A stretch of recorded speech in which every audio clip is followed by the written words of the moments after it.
tomekaki kolakisa bino combien kolungwa ya bato wana na kati ya Uvira ekozala esengo mpo na biso. Mais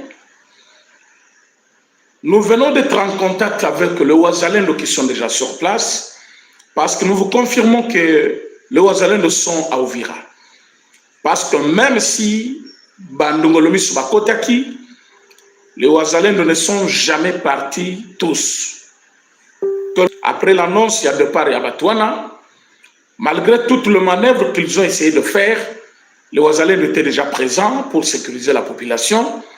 On va en parler en long et en large.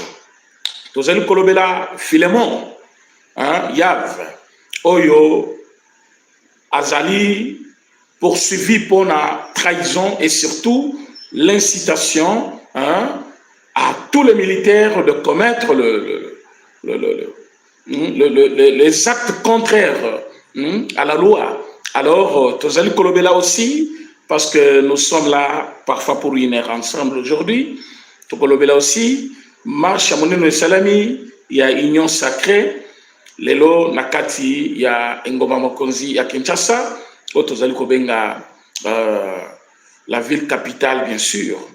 Alors, Bandeko, vous êtes déjà en direct, faites comme d'habitude, partagez l'émission, partagez pour que les Congolais ne soient pas déjà en direct, Balanda, émission Nabiso, sur la grande chaîne Lokito Congo Télévision.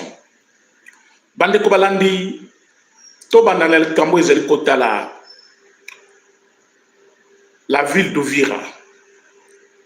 Uvira ezali ville ya monene. Na Uvira, tozali na frontière na Bujumbura, ou ezali Burundi bien sûr.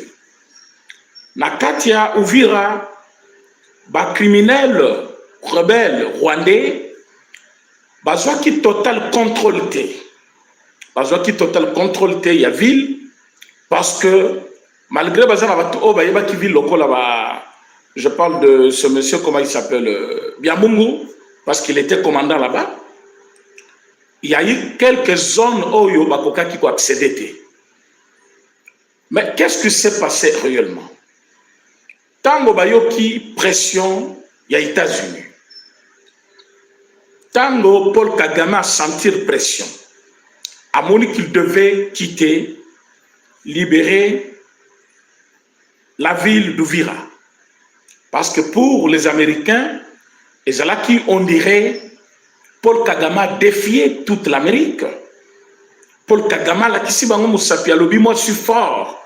Malgré j'ai signé les accords chez vous, mais je continue mes affaires. Alors pour Nabango, bakoka qui ko toléré et le Kwanate, bengaki monsieur Kagame Nalumbangu, ba pese ba instruction. Yepé a pese instruction na batunaye au bazakana Congo awa. Mais na départ na bango, ils ont montré un groupe d'individus au bazaki na katia Kolungwa, na katia Uvira. Et après ça, ils n'ont pas encore montré des lignes et des centaines de soldats ndenge bakotaki pour babima na ville d'Uvira. Mais comme Bawazalendo na biso oyo tozali kobetela maboko parce que bazali ba brave, ils n'ont pas eu peur. Ils n'avaient pas besoin d'une garantie pour la kozonga na ville. Ils savent que bato na bazana kati bazo boma, ils font tout, mais ils ont essayé de rentrer dans la ville. Tant bazongi bakeko découvrir que le militaire rwandais, avant de quitter pour la Kendaki, dans tous les coins stratégiques qu'il y avait, ils ont placé des bombes. Ils ont placé des bombes. Ils ont placé des bombes pour que Bawazalendo va tomber dans la miscade et la population au Bakoluka Balanda Bango. Dans tous les coins et recoins, il y a ville, ils ont placé des bombes, ils ont piégé la population, ils ont piégé le Wazalendo. Dans le sens où, ceux qui Wazalendo a zongi, tango ba bombe ane ko bana ko exploser, balo ba ki Wazalendo a commis koboma population, et comme ça ils vont rentrer comme dans leurs habitudes na lokuta na bango balobaka. Nous sommes là pour protéger la population. Voilà pourquoi ils ne sont pas partis loin. ils sont allés à Kamanyola, place qui est à base na bango. Maintenant, au niveau de Kamanyola, ils ont obligé même le prêtre. Le prêtre, en Soutan Babima, Balobakeno, Bisotoboyi de Paria. Il y a M23, nous voulons M23 parce que FRDC, Balobake FRDC, na Wazalendo, Bazaliko Bomabango. Prêtre Alobina Bango, nous sommes le religieux. Nous servons Dieu, nous sommes les serviteurs de Dieu. Nakoki Koloba est l'autre côté parce que Bozali, Namunduki Namaboko. Vous êtes les libérateurs. Si réellement vous êtes des libérateurs, population des fois constater que vous êtes des libérateurs. Population des à manifester pour Botikala. Mais si vous poussez la population à manifester, ce qui montre que Bino, Bozali a une intention Moussousou, Botikala Awa, contre besoin de la population. Parce que si le peuple avait besoin de vous, le peuple il fallait manifester volontairement et que Bino, bon mobiliser, peuple, Botindika Bango Makasi, et puis vous menacez même des morts. Nous sommes des prêtres, nous ne pouvons pas mentir. Nous allons marcher pour quel sentiment alors que tous nos proches ici, vous les avez tués. Bobomi, Bato, Bisoto, Yebaki. N'entraîne à Bino. Mais ce que vous dites aux médias, c'est autre chose. Ce que vous faites, c'est autre. Allez, Soda Moko Azakiwana, Alongoli, Lissas na chambre, à côté de Lissas Malamoko na Mondoki. Sangwa Lobi, moi je suis prêt à mourir, mais pour la vérité. Mais na marche na Bino, na kokendete. Marchango et Zalaki aujourd'hui, autorisé aujourd'hui, va organiser marche à Monene, na niveau ya Kamanyola. Alors, les prêtres ont voulu compliquer la chose. Ils ont ligoté le prêtre. Bon, Canadien, bon, partagez le message. Ils ont ligoté les prêtres pour que parfois, les prêtres, ils peuvent sangu, ils peuvent manipuler la population, soit plutôt que l'un de sa population pour que, bon, c'est la cas où ils ont volonté, il ne faut pas céder à la manipulation. À ce niveau-là, les Rwandais, vous savez que le Rwandais, ils étaient prêts à Kobomaba prêtre, ils ont torturé, frappé le prêtre, prêtre Balobi, nous allons mourir, mais rien que pour la vérité, nous ne devons pas dire quelque chose qui est le mensonge. Boyoka niveau, degré, il y a atrocité batouana, Bazali Komibenga, libérateur. Allez-y comprendre pourquoi ma gloire Paluku a Koufi. Bien que c'est un traître, Nazali Koloba Watepo Nazo Kamawanaye, non. Mais Liwanaye, c'est parce que, à quel point découvrir que c'est trahison. Bien qu'Azaki n'a posé à ma poste, à comprendre trahison, Batoyo, Bazaba libérateur. Batoyo, Tozama même moralité. Mais ce sont des questions qu'il pouvait se poser avant d'entrer là-bas. Lui qui était intellectuel, parce qu'il était journaliste, il était conseiller d'un ministère. Azalaki déjà, Mutumoko, Asayebi politique quand même, il pouvait se poser des questions avant de s'engager avec le M23. Mais il est allé s'engager avec le M23 sans connaître le fond, parce que le fond, chaque jour. Batouana ne sont pas d'abord des Congolais, ça vous devez le savoir. Bolangate quelques têtes d'affiches au bacheli bino lokola nanga le loba komi ko brandir bino mutulokola onani Henri Magie hein pobolo ba no ba congolais bazana kati non ce sont de petits messieurs oyo ba kokinza la te ba cédé bokoloba nanga zaki na mbongo mais il sentait toujours que proximité na Kabila un jour ba kangaya na Kinshasa il avait fui Makamba Bakaremi na kati tout ça mais il avait senti moyen à vivre dans bon longtemps et vous allez mieux vaut azala soit dans la rébellion soit en exil. Alors nourri par les faux espoirs par Kabila, va confier responsabilité à Pesakiwana de Bakekuna. Le M23 sont de Rwandais. Que ça soit clair d'abord ça. Le M23 sont de Rwandais qui ne méritent pas notre respect, tokoki kokende na bango elongote, tokoki kolia na bango mesa mokote, tokoki kozana bangote. Et maintenant là, va comprendre que les Congolais, même au bazana bango kuna, va bandi ko comprendre manœuvre na bango. C'est comme ça bomoni, tomba bomi ma gloire, même Henri Majibo comment la kena matanga ma gloire zaki kolela. Boka sa kazo le ma gloire. Tous ces gens-là, boyebi nanga même quand ils parlent batik les ratem tante. Au moins juste à côté, hein, mutumoko azali wana, azali kolanda de plus près. Monsieur Jean-Claude, merci pour les dons. Merci de nous avoir soutenus en direct. Merci beaucoup. Tosenga kaba ndeko mso baza en ligne, basala kalokola ndeko nabiso Jean-Claude Lufu. Wazali compatriote ya monene atika kate makambo Itali Congo. Chaque fois, il est en direct avec nous. Il ne cesse jamais de nous soutenir chaque fois qu'il a la possibilité. Voilà. Si je parlais de lui parce que je viens de voir son geste là en direct comme nous sommes en train d'animer cette émission. Merci beaucoup. Naba onyoso basutenaka patriotisme oyobiso tozali komemela mokili mobimba pour que bana Congo nyonso bayiba que c'est d'abord le Congo et le reste après. Ba intérêt personnel, ba positionnement politique, tout ce que vous voulez là, c'est après. Si le pays n'existe pas, si vous n'avez pas une bonne identité, vous n'allez pas chercher tout ça. Parce que je vois des gens aujourd'hui soutenir Batouana, oh, Congolais Bazanakati. Mais j'avais dit ça cause aussi de l'impunité. Si Bato Bakenda Kiliboso va sentir que Batouna Bango, ah oui, c'est Papa Jean-Claude Mawete. Merci beaucoup, Papa Jean-Claude Mawete. Ce qui Bato Bakenda Kiliboso, bazupé problème. Bayoki ke mabota na bango, Batouna Bango, bazuba problème. Bao balandi sima balinga bakendete. Mais les Tutsis, babomaka sans raisonner. Quand ils voient que tu les contredis, azoboma directement. Et tant que ma gloire parle katuna ki bango makambuya, pourquoi tous les postes bopeska batutsi? Bon, nyo sono bo sala po ngana zamnande. Mais boyoka ki silence ya cardinal Ambongo.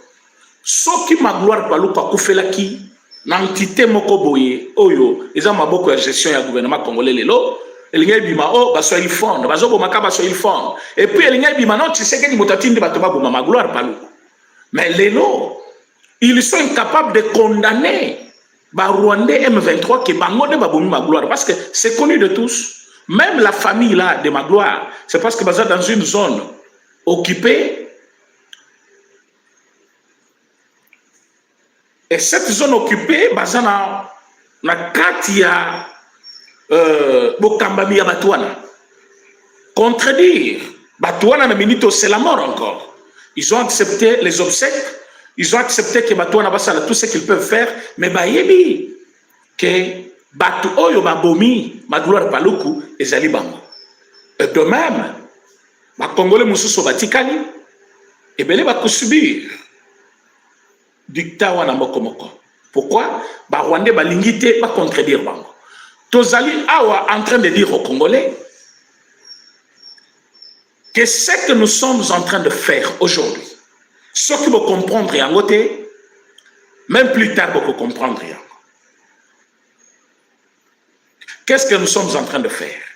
Tozali ko alerter mukili que Batouana souci na bango eza kobomaka ba Congolais à tout moment tant qu'ils ont la possibilité ya koboma. Na niveau ya Uvira, batu ba découvrir ma bombe ezali population na ba wazalendo. Il n'y a aucun service de l'État officiellement. C'est vrai, na ebisaki bino ya nos militaires, nos services de renseignement, oyo ba courageux o batikalaki na kati ya peuple, na kati ya population, mais officiellement ils ne peuvent pas être identifiés. Mais population va comprendre que Batiel Bango va bombe. Population comprendre que Batiel Bango va bombe. Batouana, Bazali na kati, Yakoluka, Balat Saber, na gouvernement.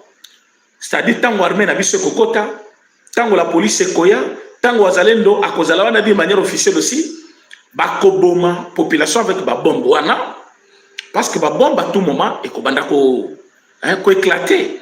Et tant Batouakokoufa, et ils vont chercher une raison. Mais côté Bakei, Boyoke résistance à Bassangou, vraiment, nous félicitons ce prêtre-là, parce que c'est ça même le travail que vous devez faire. Il ne faut pas faire comme en Bong ici, où Azaliko normaliser le fait que l'homme 23 Bazan Ambo Cannabiso. Ils trouvent ça normal. Mais les autres ont dit non, non. Toko bimate, marché. Toko marché pourquoi? Baligote bango, babeti bango, bafimbo, banyokoli bango. Je pense que le gouvernement doit plus s'intéresser à la prêtre wana. Si jamais l'occasion est coupée, ça m'a pour que batouana, balungwa, na basit bazali, pour se faire soigner ailleurs. Gouvernement atala, likamba prêtre wana, même plus tard. Mais ça nous fait très mal. Très mal que batouana, va continuer la logique na bango ya net ko rendre ba congolais ba esclaves. Il faut ba sala kao bango balingi. Bazali kobeta, bazali koboma, bazali kosala nyoso bazo sala. Alors que biso tovanda kaka totala bango. Heureusement, yindel bango de partout. Bolandi administration ya Trump, Donald Trump balobi, bazali kolongola, bazali ko envisager. Kolongola Rwanda na kati ya Agoa, c'est-à-dire ça sera difficile pour eux, ba financement ebele bazaki kozwa, ba aide ebele, ba kozwa yango lisusuté. Je vous ai dit, du fait que Kagame a défié les Américains, c'était sa propre tombe au Yemoko à Krezaki. Est-ce que Bandeko Boko like émission? Vous êtes nombreux en ligne. Ndeko Jean-Claude Mawete depuis Pays-Bas. Merci beaucoup Ndeko Jean-Claude Mawete, toujours fidèle à notre chaîne. Merci beaucoup Ndeko Jean-Claude Mawete depuis le Pays-Bas. Alors, bon, likez l'émission, s'il vous plaît. Vous êtes nombreux en ligne. Veuillez liker l'émission parce que nous sommes là en direct de votre chaîne préférée, Lokito Yakongo Télévision. Alors, dans mon nombre, alors que vous êtes très nombreux en ligne, bon, likez l'émission, s'il vous plaît. Alors, mes chers amis, nous voulons dire à la population de Uvira, ne paniquez pas, ne vous sentez pas seul parce que le Ouazalendo Bazali accepté par le gouvernement congolais. Rôle Bazali que jouer, c'est presque le même rôle que la police peut jouer, que l'armée peut jouer, parce que ce sont les Congolais, mais de bonne qualité, qui ont accepté de ne pas faire tomber la ville Nabiso, côté Kabandeko na Bango Bakoufa, Bazali Wana, et surtout que Bazali ko continuer à soutenir le gouvernement et le président de la République. Bopé sa bango confiance, bossa la bango confiance, bako lukamoyen comment va désactiver ma bombe wana, bako lukabasa là tout ce qu'ils peuvent faire pour que la population ne tombe pas dans ce piège là. Tosto koufie belé, toko continuer ko koufate, même là bas piège au tostomoni déjà. Alors à ce niveau là, soyez tranquille, votre gouvernement travaille. Le président de la République travaille très très fort. Vous allez comme on a que les complots étaient grands. Bato baluka ki basala Congo babe, bangoto babatama kisima Rwanda. Mbata ya mukolo tobeti bango na niveau ya Washington, ba digérer na yangote. Bazali koluka ba multiplier toutes sortes de formes ya ko échapper, ça ne tient pas. Bolanda ki Fayulu selon lui les accords n'ont pas profité aux Congolais. Mais si ça n'a pas profité aux Congolais, pourquoi le Rwanda plaire? Selon Fayoulou, il faut qu'un dialogue, tout ça. Mais écoutez, mes chers amis, tous à la focaliser quand comment les dialogue te le bien plusieurs fois. Nous avons dit que ce dialogue tant entendu par vous et qu'aussi matin à format actuel, vous êtes inféodés, vous allez infiltrer bino, vous allez traître. Vous allez soutenir Bitumba et continuer. N'évitez si c'est le motif pour que vous poussez Félix Tshisekedi en dialogue nabino. Il faut faire tuer les Congolais. Il faut faire tout pour que les Congolais continuent à c'est comme ça même Caritas. Na Caritas kuna ba mupe wana bachaki apparaît ba solakana ba tunyo swana libanda ba Museveni ba tout ça juste pour ba kwesa bamboka plus bamboka kokoya. Tshisekedi a connu ma dialogue. Faux et archi faux. Tshisekedi ne va pas accepter le dialogue parce que vous avez tué les gens. Mboka chaque jour. Mais comment lutter pour que Batouba Koufata l'issouté, Atamotumoko Koufa l'issouté? C'est ce qu'il est en train de faire. Et là, Bozo Komana Souka déjà. Le Hutu, Oyo Bazali contre Paul Kagame, Bayambaki Bango la Maison Blanche. Ils ont essayé d'exposer la souffrance du peuple rwandais. Bameki Kolobela Donald Trump, comment Bakoki ko renverser Paul Kagame.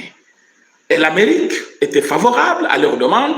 Ils ont dit qu'un nouveau gouvernement au Rwanda est envisageable. Ça veut dire on souhaiterait avoir un nouveau gouvernement qui n'est pas celui qui dépend de Paul Kagame, c'est-à-dire le changement du régime. Et régime Oyo Kigali, Oyo Batutu Bayebi Keza régime ya dictateur, ba sanguinaire, ba bomi ya ba congolais, il y a possibilité qu'il va changer régime ou par États-Unis. Pourquoi? C'est une grande puissance. Baza toujours dans toutes sortes de manœuvres au Bakoko Sala Paul Kagame, parce qu'il n'a jamais été élu. Normalement, à mi pesaka ba poste wana oyoka 99%, 80%, oyo président ne va voter qu'à 99%, il n'y a pas des opposants. Donc à tout moment quand il se présente, il est seul. Et cette fois-ci, Donald Trump a lobby, on doit faire respecter la démocratie partout. Monsieur Paul Kagame ne peut pas régner à jamais. Bien qu'il est humain, un jour il pourra mourir. On ne souhaite pas seulement sa mort, mais il mourra certainement. C'est un humain.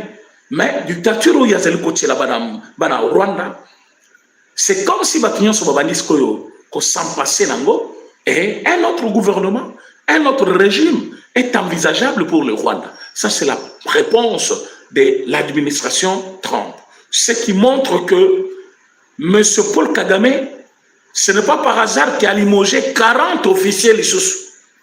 40 officiers à Bimisi, parce que Amoni Mabe comme une porte. Vous verrez qu'il a bricolé dans beaucoup de postes. Il a essayé de changer. Batubele n'a pas poste belé parce qu'il sent que maintenant c'est commis Makasi, que ce soit Libanda, que ce soit Epanaye, Nakatiamboka Naye, que ce soit par Bissoba Congolais, personne ne lâche et personne ne relâche encore. Tozali ko kende na yeti na suka net président Tshisekedi ya lobby jusqu'à ce que Rwanda kozala libéré. Jusqu'à ce que Paul Kagame ko kende. Tokoboma ete il faut mon développement ya Congo. Il faut battre se cahier.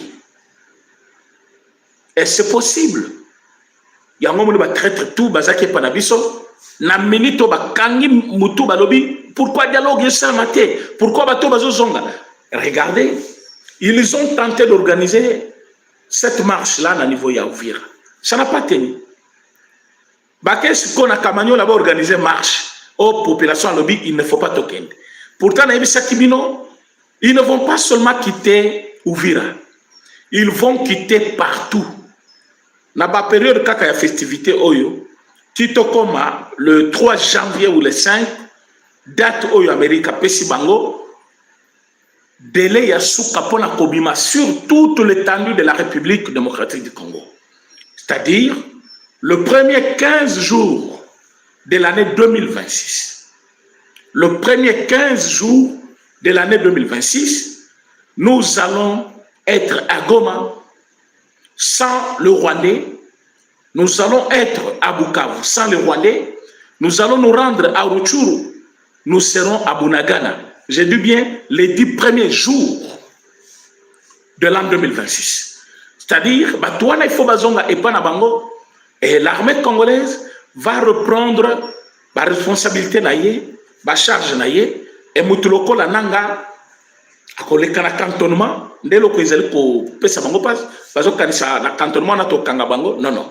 Tout est réglementé, à partir il y a accord tous les signé, to ko pesa bino placement ko bovanda. Bala bino mémoire et rébellion pour que va insérer bino dans la société.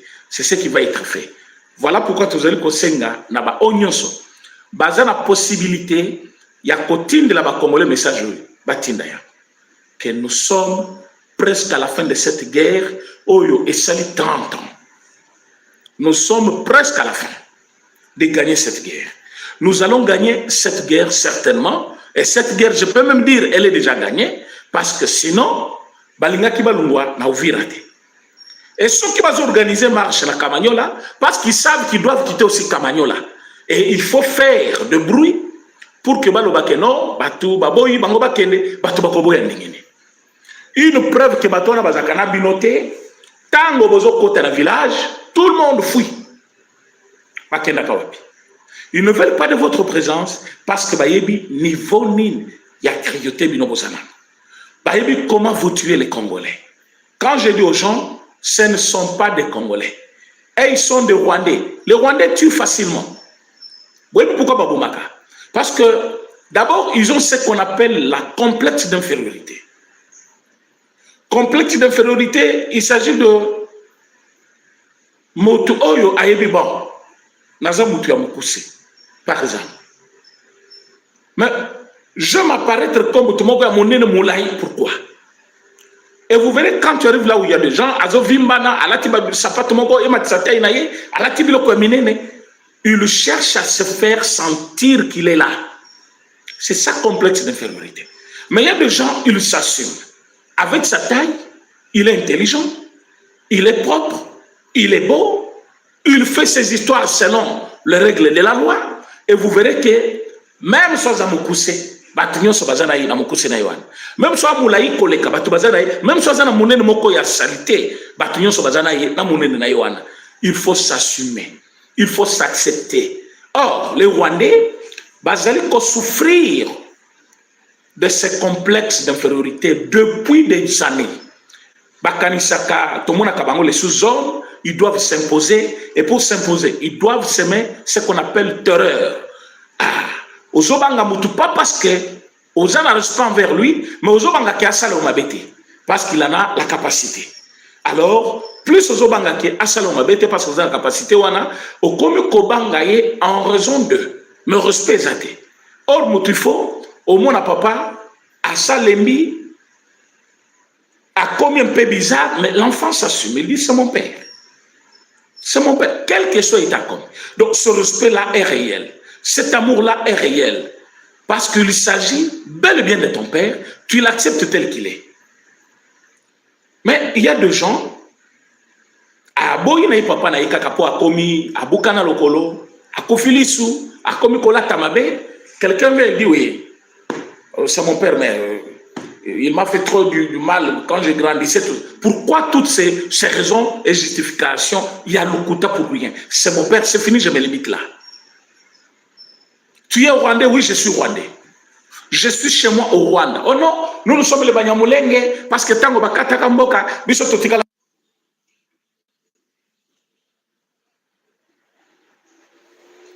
Ah bon, on attend un peu. Alors, c'est ce qui fait que vous avez des individus qui ne s'assument pas comme des Rwandais là. Ils sont là, ils font autre chose. Na place à Kondeba Kebiso Tozaba Rwandais. Na place à s'assumer, Bazabongote.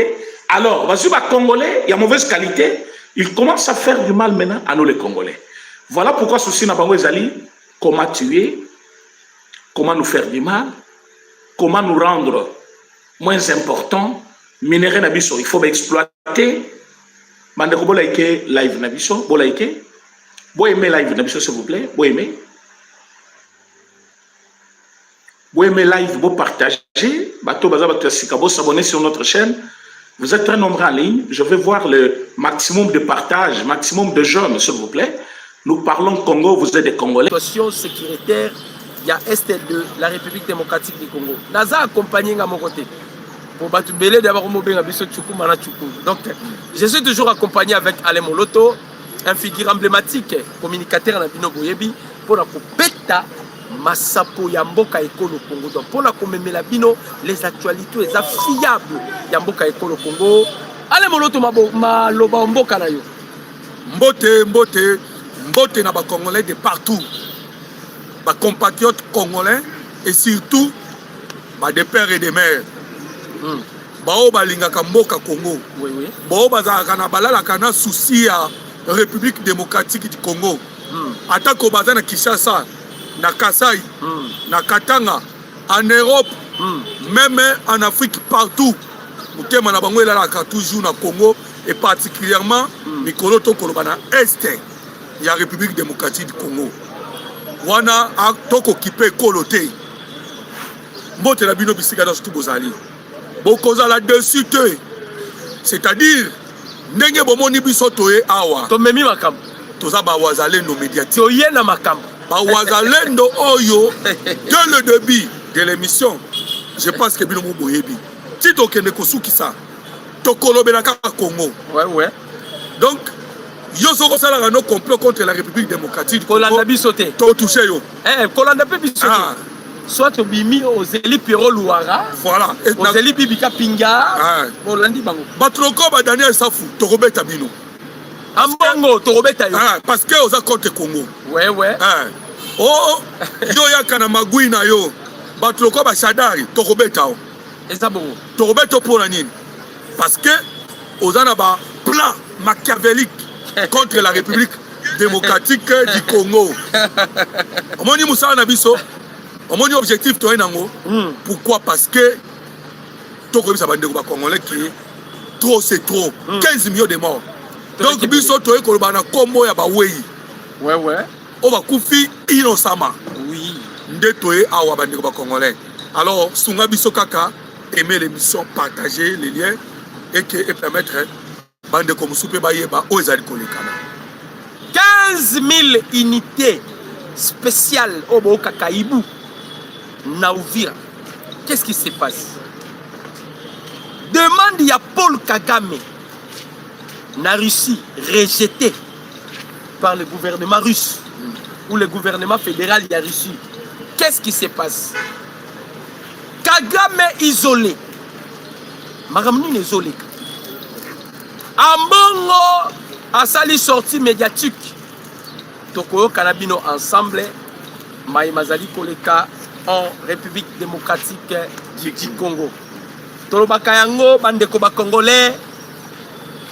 Notre beau pays est alaki objet ya complot international. Dieu merci. Nzamba écosysté un oiseau rare. Nalobi un oiseau rare que Dieu a suscité. Président Tshisekedi oyo lelo asangisi et le multinational et bande yaba Joseph Kabila toko beti solo boyoka boyeba makambo nyonso. Le président Tshisekedi devant les deux chambres, président Moloto. Voilà. Les chefs de l'État alobaki l'engagement que les ténèbres ne régneront point toujours sur la terre, là où il y a maintenant des angoisses. Papa Moloto, est-ce que vous voyez pourquoi les chefs a commandé un niveau à Koloba verset biblique wana? Mokozamboka ti a touché qui point wana. Les ténèbres au Bozali Koyoka c'est Paul Kagame na bande na bango. C'est-à-dire ba multinational. Oyo ba installa un système et ce système là est nini ba komisaka Congo zone libre. Donc Mututu a le droit de venir piller. Mon élève basalaka c'est ça les ténèbres. Oui. Mais non simplement ba piller, mais ba piller, ba violer, ba boma, ba massacrer et puis ba zoko humilier biso. Voilà les ténèbres. Alors mon konzalobi et qu'on régner à jamais. Ça c'est le temps de la lumière. Et ce temps de la lumière bandeko ba congolais, tous allez qu'on remercie parce que Nansi de Koudok t'as expliqué bien spirituellement. Zamba suscité Koto Yombala Moko, le président Tshisekedi. Assisté qu'on appelle Donald Trump. Ayoko Bakisa Poutine, Tosolong Awanakata émission. Et vous allez comprendre. Quand le président Tshisekedi de Lobaki, le ténèbre ne régneront point toujours sur la terre. Ndegam de Komolo Talobaki. Vous savez, tout ça la culture moko surtout biso africain. Tout ça vraiment beaucoup plus ancré dans l'occultisme. Basasoyo sont des francs-maçons. Paul Kagame, il fait partie de la religion occulte. Le président Ebele, Macron tout ça. Alors, pour ça, la bango pezala qui Tshisekedi a rejoindre la fraternité wana. Voilà. C'est-à-dire, Tshisekedi a rejoindre la fraternité wana. Pour la cause de l'issue au Congo comme mango l'issue dans l'assombrage. Parce que avec déjà le président, les kaki, vous voyez, histoire. Et puis, on se trouve la cimetière. Donc il va promouvoir beaucoup plus ma religion étrangère, ma religion occulte. C'est ce qui a fait que, vous savez, différence c'est entre Batu na Batu, Batu bele bamiye bakate. Et ça la maramusu moloto ko iko sala, et ko iko agréer Nzambe. Mais ngana meki au sala ngo Dieu me frappe. On est différents. Et ça la bilo mususu boko iko kotisa, et luki pe botu na mboka ekolo Congo. Mais batu mususu ba kotisi pe salinini, et lo kwa na te. Et ça la bilo ko mususu pe komeli biso ba congolais. Et ça par rapport à la religion mususu to kotisa ki na mboka na biso. La bienvenue. Mais quand le président Tshisekedi a demandé les ténèbres, parce que le chef de l'État qui comprend déjà, Makambouya Congo, le Congo a été vendu dans les ténèbres. Congo est là qui vendu dans les ténèbres. On devait maintenant délivrer le Congo sur le plan spirituel. Parce que nous avons la prison Mibale. Nous avons la prison qui est spirituelle et nous avons la prison qui est physique. Mais comme la spiritualité qui domine, même dans la Bible dit ainsi, que c'est par l'invisible que le monde physique existe. C'est-à-dire, ce qui est invisible, c'est ce qui engendre ce qui est physique. Donc si vous êtes incapable de gérer ou de contrôler ce qui est spirituel, vous aurez la difficulté dans ma kaboboui. Donc il va tout le monde et c'est là qui va coûter purement spirituel, le président Tshisekedi. Voilà. Tant que vous avez Donald Trump a envoyé des sommes de Dieu, bande de Congolais, et ça là qui blaquité. Et ça là qui blaquité. Ma prière est salama. Il y a eu des prières et salama parce que ma Kambuyambo Kalapino, et ça là qui ancré dans l'occultisme. Voilà. Et ça là qui m'a Kenda qui m'osika. On devait quand même utiliser aussi la prière pour la communisa. Biso. Donc, Ndeko Docteur a peiné le problème très très important. Parce que, awa, Tokobet Tanabino Masolo, parce que dans le moment Tokoroba, il y a une guerre qui s'annonçait entre les États-Unis d'Amérique et le Rwanda. Ndeko, je vous dis que la guerre est commise dans le moment où il niveau au Sakanate. Comme que la guerre avait commencé spirituellement. Oui. On a gagné déjà spirituellement. Oui. Parce que la guerre est naturellement. Mais la guerre devait se faire entre le Rwanda et le Congo. Mais est tournée et commis entre le Rwanda et les États-Unis d'Amérique. Comprenez que l'homme est Senghor. Il y a Travis Johnson, le pasteur à Donata. Parce que dans le bureau aux États-Unis d'Amérique, il y a ça, ma prière. Oui. Dans le bureau, à la cité de l'OIA. Le président Tshisekedi a fait ça qui va Boya Kosambela. Ndeko, Mandeko. Je vous dis, les ténèbres hommes Kozambo Kalobaki ont régné sur Congo. Mobutu avait commis l'erreur de chasser Israël. Parce que ce qu'on bénit Israël, il ne peut pas bénir. C'est biblique. C'est biblique. Le président Tshisekedi a bongi sur relation. Donc la RDC comment parmi les amis. Vous savez que dans le monde Mobimba, il n'y a que deux nations.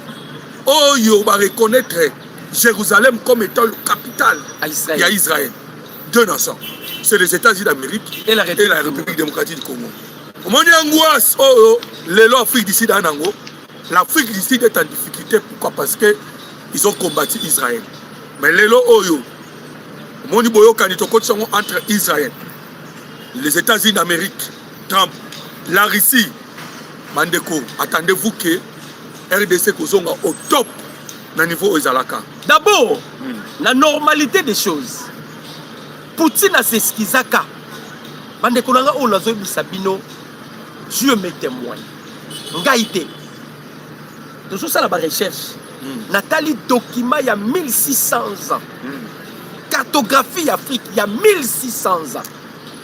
Ba commis na cartographie wana. Place il y a RDC, il y a carte il y a RDC. Batiki vide. Ils ont écrit à latin. Ba comment qui est à latin?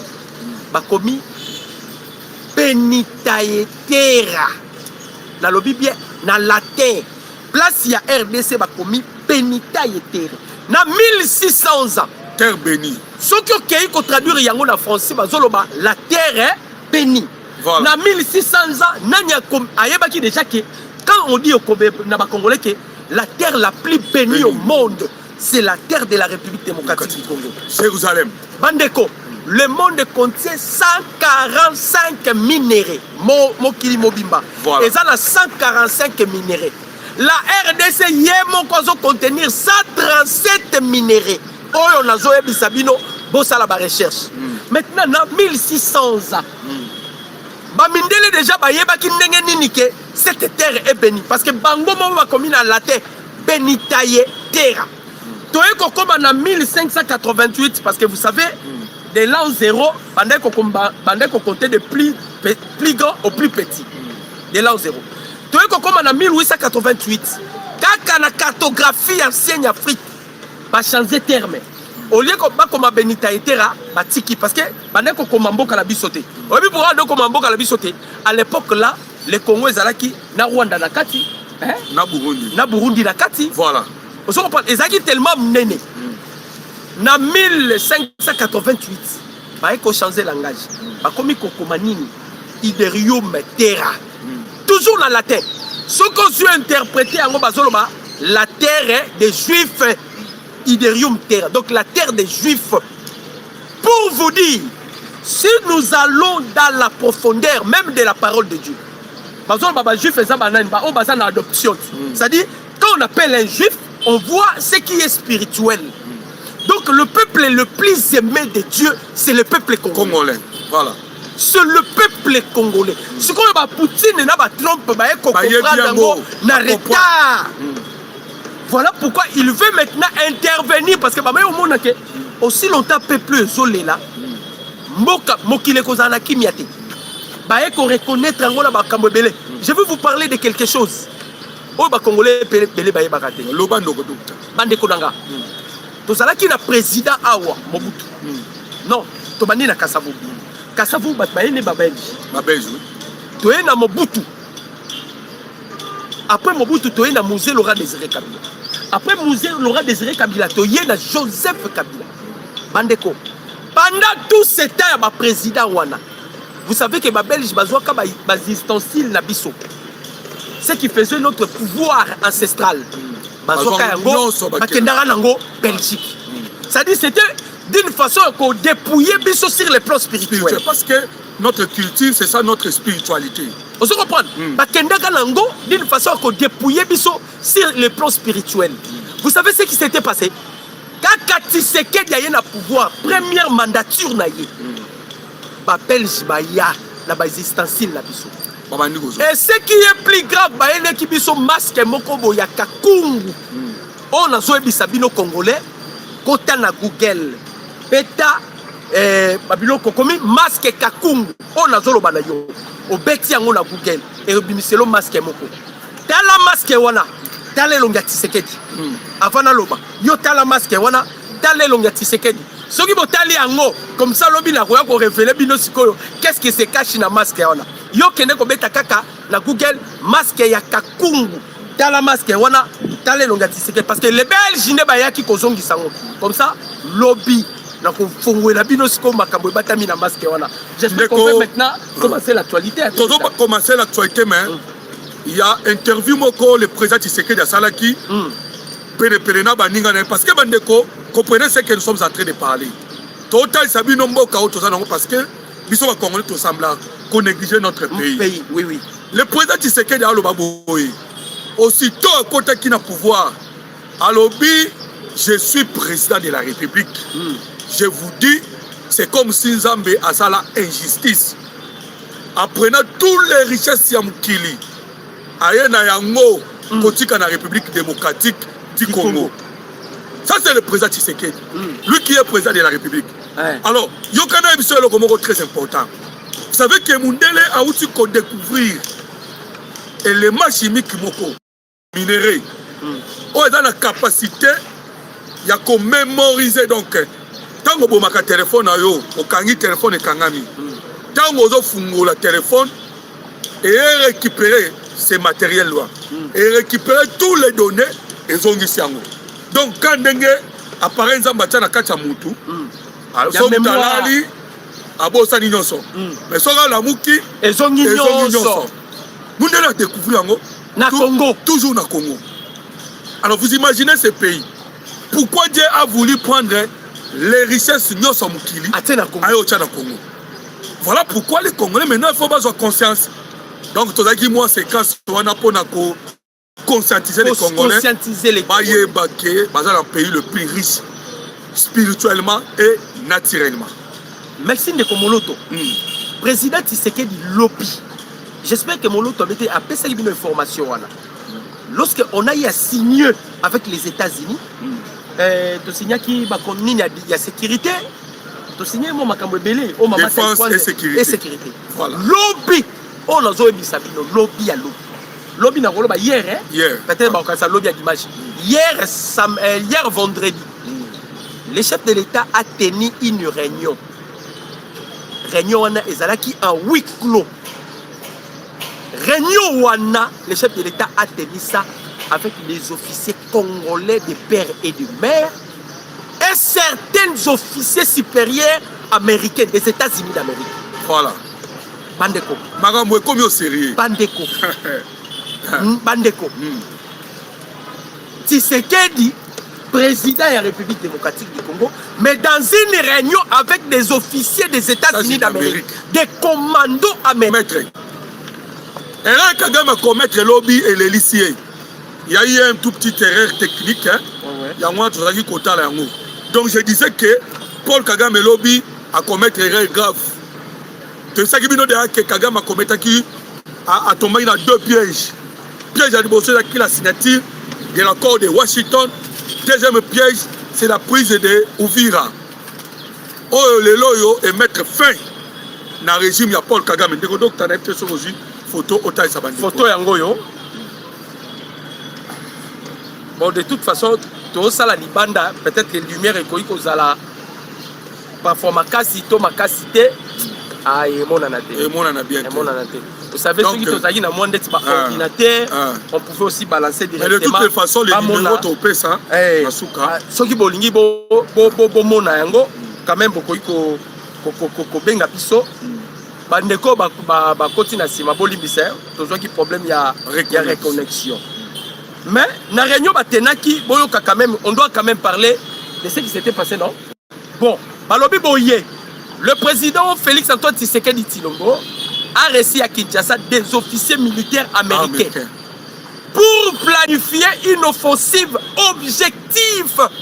Balobi bien? Pour planifier une offensive objective.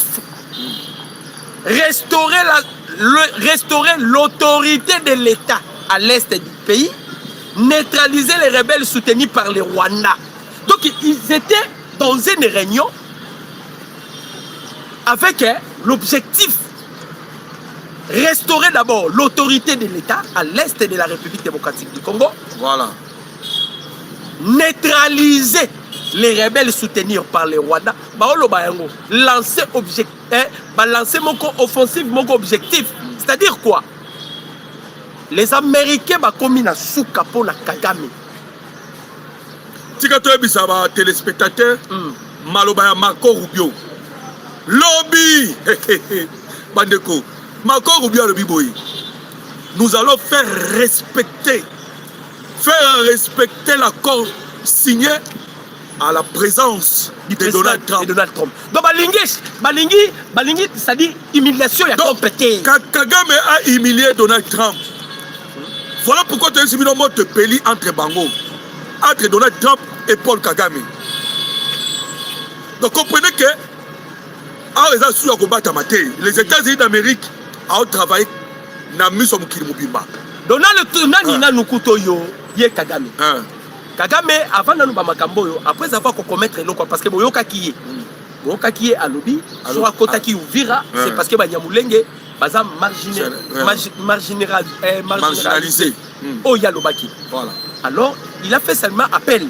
Tandis que ambassadeur Naye, la Nations Unies, à l'Obaki, il n'était même pas cohérent avec ma propos là-bas pour leur justification. Voilà. Mais, Banyamulenge va crucifier qui est. Torobeta lisolo Banyamulenge. Baebisi Kagame. Ils n'ont jamais appelé Kagame. Ah, yo ozobo misabiso. Au lieu, Kagame pensait que Banyamulenge bakokote baboyi, babiyoto. Alors, avec les Américains, tant que Kagame a signé pardon, les Américains va utiliser déjà ta monokoyo, balobi que c'est trop tard. Kagame a dit bango, je vais faire tout ce que vous me demandez de faire. Moi, je vais le faire. Bah, tu as déjà consommé déjà une grave erreur. Nenge tokendaki na ona États-Unis, na Washington. Soki ozonga ki opesaki mot d'ordre ke batola bo bima na Uvira. Bo bima na Goma, bo bima na Bukavu. On a kobima un héros. Et les Américains, balinga kiskoyo, va comprendre que non, tu es même moral avec. Donc, c'est-à-dire que les Américains voulaient faire sortir Paul Kagame par la grande porte. Et Kagame, maintenant, les sangs des Congolais holandais, le quoi pharaon, Yemo Kwame Luka, abima par la petite porte. C'est ça le problème. Maintenant, bon, quand on a des docteur Aloba, vous savez que lobby Bayebisi Kagame.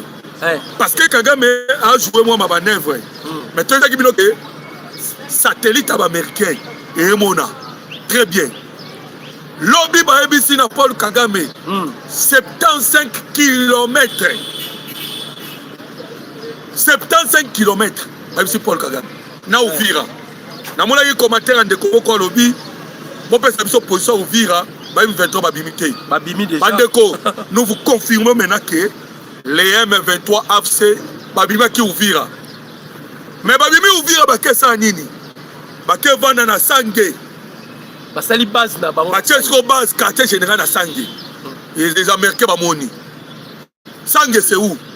Quand vous quittez Kamanyola, oye au mona Sange, après Sange, ndo moni Uvira.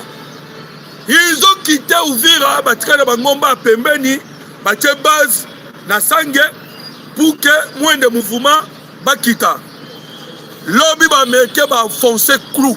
Vous savez que ba isaki bango quitter Uvira. Oui. Mais comme il y avait des manœuvres, bon ça va, on va maintenant foncer le clou. 75 km. Donc bazo benda bango malembe. Alors voyons ce qu'on Kagame sera respecter 75 km. Pourquoi? Parce que déjà ba kemona moko batata na yi. Non? Oui. C'est le Qatar. Oui. Massad Boulot, ça n'est pas Qatar. Vous savez quoi? Les Américains, partout, Kagame a violé l'accord de Washington.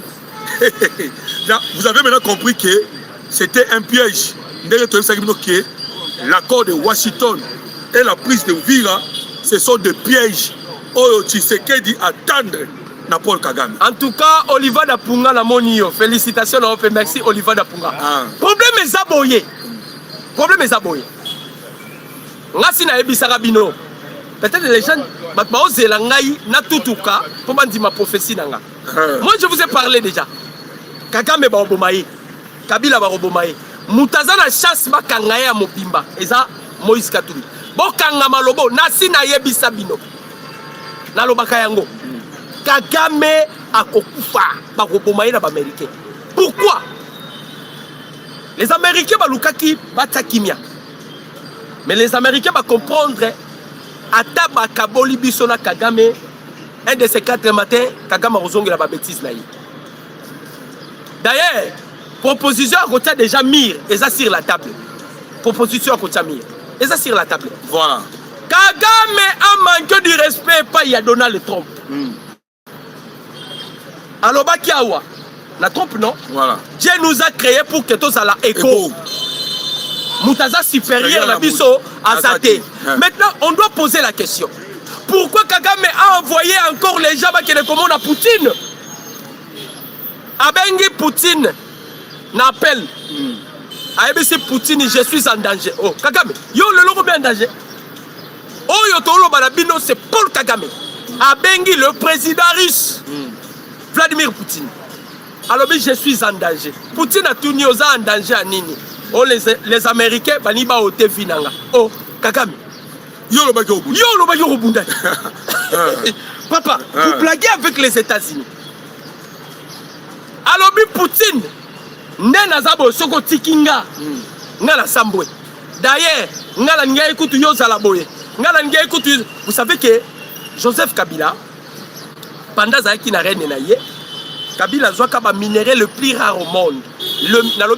Le minerai le plus rare au monde, entre autres Californium. Ba Congolais belé ba yebi, ba yeba biloko te. Nous avons les minéraux qu'on appelle Californium. Californium wana soko zui métal nyoso tiango likolo ya minerai wana. Et comme mai et c'est dissoudre yango et ba bengo dissolution yango moko. Toza la minerai mo ba benga yango iranite, iranite, les iranites. Iranite c'est ça mabanga ya iranium. Ce qui boke na Goma, il y a certains minéraux et ça lokola loso. Ce qui au bois qui en a c'est et zo kanga matoi. Circonférence wana appelle les kolekate et ça mabanga. Toza la saphir, toza la diamant noir. Wana ko teza biloko baba nini baba tourmaline. Tourmaline mutabanda ko exploiter ngo a na Congo. Bobi so zalani. C'est au Basanjo. Kabila nda pesa qui est nini ya tourmaline. Alors, Paul Kagame a présenté ba minerai. Nenga benga Donald Trump a présenté ba minerai. Otangi ba minerai au bosan germanium. Toko kende zebele. Germanium. Même ba pyrochlore. Et ça a 3 pays dans le monde. Le pyrochlore, c'est les 2 pays qui détiennent le pyrochlore. Voilà. Le premier pays à Salaka découverte il y a pyrochlore est en Norvège. En 1826. Voilà. Le deuxième pays à la découverte il y a pyrochlore, c'est la République démocratique du Congo, le 6 décembre 2022. Biso tovanda na Congo avant que Tshisekedi ait le pouvoir. Congolais y habite. Or que Paul Kagame c'est à la découverte il y a pyrochlore. Mais c'est lui qui gérait le Congo. Quand on parle de pyrochlore, ils ont même famille rhodium. Le premier minerai le plus cher au monde. Voilà. Parce que le pyrochlore, ils ont mis sa minerai mususu na kati. Babenga kayango niobium. Niobium de basale la kaba siedi. Et durabilité ya siège à 37,4 milliards d'années. Donc ce sont des minéraux d'un niveau que vous ne pouvez pas imaginer. Voilà. Mboka la biso Congo yo. Bakoba na ofuta na bino na bato baza na poto ndenge na Suisse na biso bazo futa biso tozo futama mais biso tozo bunda pona mboko yo voilà ata matricule à l'état na rangote yo za matricule à l'état c'est ça le problème tout ça musala il y a ba patriotes mais du moins il y a des gens qui mangent na pouvoir sans rien faire. Sans rien faire. Ndenge to ko communiquer boy, les gens même ba communiquer té mais bali en bonne communication. Voilà. Donc ndaba sunga kaka. Alors, bande ko ba congolais. Boyo kay lokoyo. Omoni Poutine tango zongi na Donald Trump tango zongi na pouvoir. Vous savez ce que Donald Trump a fait? Donald Trump est allé koluka Poutine. Bakutana na Alaska non? Ouais. Bakutana na Alaska. Donald Trump a préparé qui déjà terrain. Objectif au Donald Trump à Yakinango, c'est pour renverser bloc qui a ba mafia ba quoi isaye. Ba Monsieur Klenkor, ba Dan Kettler, ba Yvonne Wan, ba Perenko, ba Monsieur Bolloré, ba Monsieur Total. Ce sont des gens où ba quoi isa Donald Trump. Voilà. Alors, tant que tu sais que des bandits quoi isa bango Donald Trump a bien vu un allié penza sur et fort. Donald Trump a bongi ça qui terrain. Paul Kagame qui mine en Russie, à quelque senga Poutine a sungaye. Poutine a dit ça va pour on va voir. Hein bandeko. Bazonga na Conseil de sécurité des Nations Unies. Maintenant marambu. Baris babeti ba. Bazongi na Conseil de sécurité il y a Nations Unies. La Russie a bimi. Alors non, le Rwanda vous avez violé l'accord de Washington. Ndeko. Accord Libanga. Nous avons un président. On me dit pourquoi on a que Paul Kagame a Kima Kimbula a mis Wakine Bale. Et ça qui mieux pour Kagame a signé na yata na Luanda. Wana ko angaki ko bloquer biso. Mais à quelque chose na Washington. Place bomi est complètement yango. Donc a comme on a bandoki partout. Soit que boy, ba ebise au violer l'accord de Washington. Azongi boy. Alors, vous avez maintenant compris pourquoi l'Ouvira est qui important. Vous avez beaucoup pleuré, toléré, mais Ouvira est qui important. parce que Uvira nde cloué Paul Kagame, je vous dis. Nanyoso. Massad Boulos a créé pas Katari. Alors bien bango boé. Kagame a violé l'accord de Washington. Nous t'avons côté là. Auguste Koba mettre sur cela ba M23. Donc l'accord de Washington est commis singa na kingo à Paul Kagame. Et vous savez qu'est-ce que Baïbisi na Émir ya Qatar et pas Massad Boulos, parce que Massad Boulos a qui avec un message venant des États-Unis d'Amérique pour ne quoi qu'on présente na Émir du Qatar El Khalif Aïbisi boye. Tu es le seul Yozaki qui collabore avec Paul Kagame et le monde de France. Déjà, les Français, je pense que M. de Godot t'a expliqué qu'il y a des Français qui sont humiliés, les Français humiliés. De tirer Kaka, Qatar. ABC Qatar Boye. Paul Kagame a humilié notre président.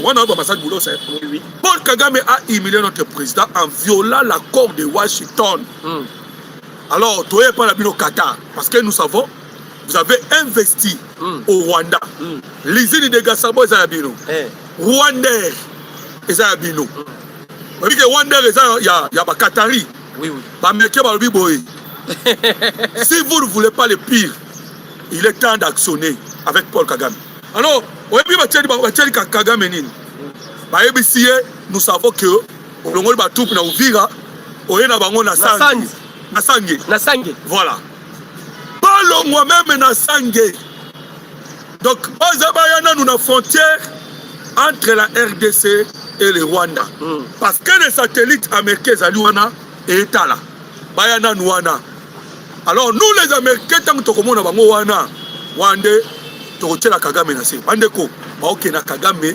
Malembe. Local attendre mais pas ya Poutine à Boaki. Boyo Kamakambu Kagame pesa ki lobby instruction lobby na Rwanda. Kagame instruction lobby na Rwanda. Tangela bandeko. Paul Kagame a lobby boyé. Le président rwandais Paul Kagame a ordonné aux ministres et aux fonctionnaires du gouvernement de réduire considérablement leur déplacement en étranger. Tout ministre ou haut fonctionnaire souhaitant se rendre en étranger pour des réunions ou des conférences doit désormais fournir une justification claire expliquant les avantages spécifiques que ce voyage apportera au Rwanda. Voilà. Et les pertes ou les risques potentiels pour le Rwanda. Si le voyage n'a pas lié, cette mesure vise à prévenir les dépenses inutiles liées aux voyages internationaux non essentiels. Je vais expliquer cela. Déjà, Paul Kagame a dit que les Américains ne sont pas bon. Kagame a dit Atali Squad, là-bas, on a bloqué le ministre. Papa, on a eu Sabino. Les Américains pour battre les motos, pour utiliser la caméra. Paul Kagame a dit quand même comment les Américains fonctionnent. Voilà. Avant de bloquer. A dit si na ba ministre na ba haut fonctionnaire ya Rwanda. Désormais nous avons voyagé sur un étranger. Soro lingo qui ne voyage en étranger, faut y avoir justifier. Voyage Joana est bénéfique pour la Rwanda. Avantage est pour la Rwanda. Donc, aux autres qui ne voyagent parce que Naebi Sarabino, même moi, ça Kagame a remonté monnaie de assistance. Kagame a zobanga makasi. Ndeko Dr. Bosani Koyebi Sabino Logo Moko. Lobby ni le Kareki na Rwanda. Paul Kagame na parti politique na bango. Oh babenga na comme FPR. Qu'est-ce qui s'est passé? Na parti politique wana mutazao gérant c'est un tout. Lobby Kagame a longoli touti a tie utu. Sentez que la peur n'est pas Paul Kagame n'a partout. Place il sait bien que les Américains sont déjà. Vous savez que l'engagement Tenaki a eu les Américains au nord. Alors que Biso to Umeli Awa, to Yebin Nenge to Jeraka, Rwanda na Biso très bien. Ça c'est Paul Kagame. Donc, vous comprenez que Kagame Nenga Zawana, Azobanga. Azobanga ba Américains de Kako Sakanate. Donc, mais si quand nous à quel pas Poutine, il oublie.